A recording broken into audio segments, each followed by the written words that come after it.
Hey friends, welcome back to my channel SM Astik Mandal blog. कैसे हैं आप लोग। तो फ्रेंड्स, जैसा कि मैंने लास्ट वीडियो में बताया था कि आपको ट्रेनिंग में किस किस परिस्थिति से गुजरना पड़ता है और कैसे कैसे एग्ज़ाम होते हैं, फिर उनका क्या होता है आगे रिज़ल्ट। सो फ्रेंड्स, मैं अभी आप लोगों को बताता हूँ कि आपका जब ट्रेनिंग कंप्लीट हो जाता है फिर आगे कैसे प्रोसेस होता है, कैसे आपको स्टेशन मिलता है।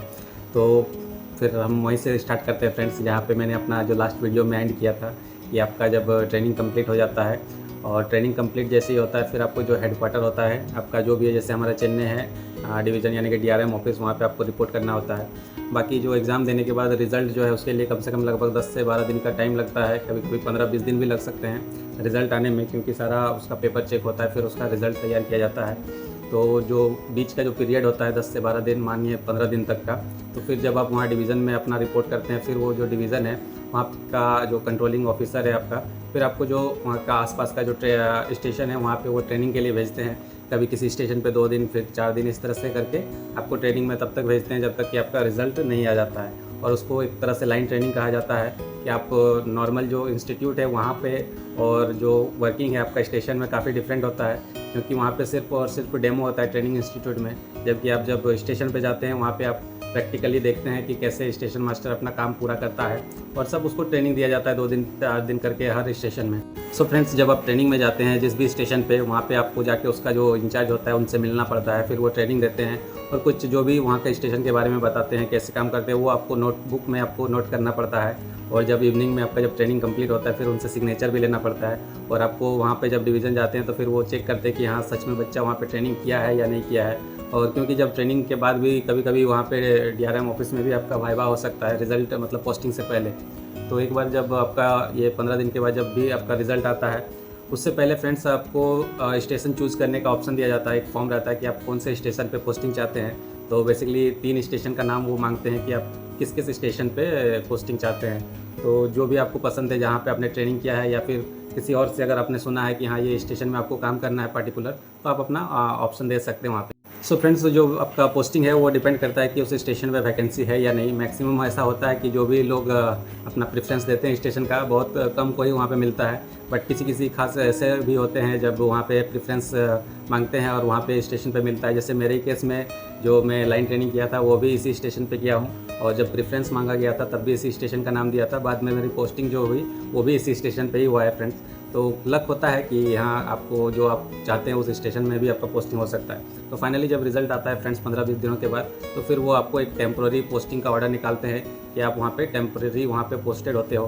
तो फिर आपको अपना जो है वहाँ DRM ऑफिस से निकल के फिर आप उस स्टेशन पे जाते हैं। जैसे अभी तक तो सारे बच्चे एक साथ ही थे, सभी को इधर उधर ट्रेनिंग करना पड़ता था। अब इंडिविजुअल हर बच्चे को जो भी ट्रेनिंग कंप्लीट किए हैं, रिज़ल्ट में जो भी पास हुए हैं, वो बच्चे अपना अपना जो पर्टिकुलर उसको स्टेशन मिला है वहाँ पे उनको जाके रिपोर्ट करना होता है। और अगर किसी बच्चे का थोड़ा सा लक ख़राब है, किसी वजह से अगर वो पास नहीं हुए हैं, फेल हो गए हैं, तो वो फिर से वापस जो है अपना इंस्टीट्यूट में ही वापस से उसको रिपोर्ट करना पड़ता है। फिर उसको नेक्स्ट ट्रेनिंग का जो टाइम है वो या तो साथ के साथ भी मिल सकता है या फिर कुछ महीने भी लग सकते हैं फ्रेंड्स। सो फ्रेंड्स, जैसे ही हमें अपना स्टेशन का जो टेम्प्रेरी पोस्टिंग मिल गया तो फिर हम उस स्टेशन पे जाके रिपोर्ट करते हैं। और जो पर्टिकुलर स्टेशन है वहाँ पे आपको ट्रेनिंग फिर से दिया जाएगा कि उस स्टेशन का वर्किंग कैसा है। वहाँ पे जो भी आपका इंचार्ज है या फिर जो भी SM पहले से वर्किंग कर रहे हैं, तो वो आपको अच्छे से उस स्टेशन का ट्रेनिंग देंगे, क्या क्या उसका खासियत है, कैसे वर्किंग करता है, सारे कुछ सब कुछ आपको बताते हैं। सो फ्रेंड्स, जैसे ही आपको जो भी पर्टिकुलर स्टेशन मिलता है वहाँ पे ट्रेनिंग लेने के बाद वो लोग आपको बताते हैं कि आप, जैसे छोटा स्टेशन होता है वहाँ पे 3 दिन का ट्रेनिंग का पीरियड दिया जाता है, 3 दिन 4 दिन। और आपको बताते हैं कि आप इंडिपेंडेंट ड्यूटी कब लेना चाहते हैं। तो जो भी स्टेशन होता है कि अगर आपको फुल कॉन्फिडेंस नहीं आ रहा है तो वहाँ पे थोड़ा सा और टाइम दिया जाता है। जैसे मैंने लगभग 10 दिन 8 से 10 दिन का जो है ट्रेनिंग लिया था, उसके बाद ही इंडिपेंडेंट ड्यूटी लिया था। क्योंकि क्या होता है कि जब छोटे स्टेशन होता है वहाँ पे आपको टिकट काउंटर भी संभालना पड़ता है, साथ में ट्रेन मूवमेंट का भी।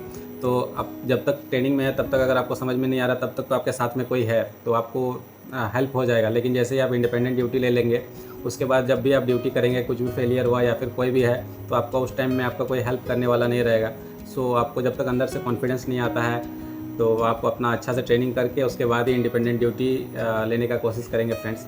सो जैसे ही आप इंडिपेंडेंट ड्यूटी लेते हैं उसके बाद जो भी आपका जो सैलरी में जो भी अलाउंस नहीं मिलते थे, जैसे कि आप जो ट्रेनिंग पीरियड में अभी तक जब तक आप इंडिपेंडेंट ड्यूटी नहीं लिए थे उस टाइम तक आपको सिर्फ बेसिक और जो DNS अलाउंस है वही मिलता था। जैसे ही आप इंडिपेंडेंट ड्यूटी लेते हैं उसके बाद फिर से आपको जो आपका ट्रैवलिंग अलाउंस मिलने लगता है, HRA मिलने लगता है, फिर जो नाइट ड्यूटी करेंगे उसका नाइट अलाउंस मिलता है, और भी बहुत सारे अलाउंसेस है जो कि आपको मिलने लगते हैं। और इंडिपेंडेंट ड्यूटी लेने के बाद फ्रेंड्स आप उस स्टेशन पे जब आप ड्यूटी करेंगे तो उसमें सबसे ऊपर आप ही रहेंगे।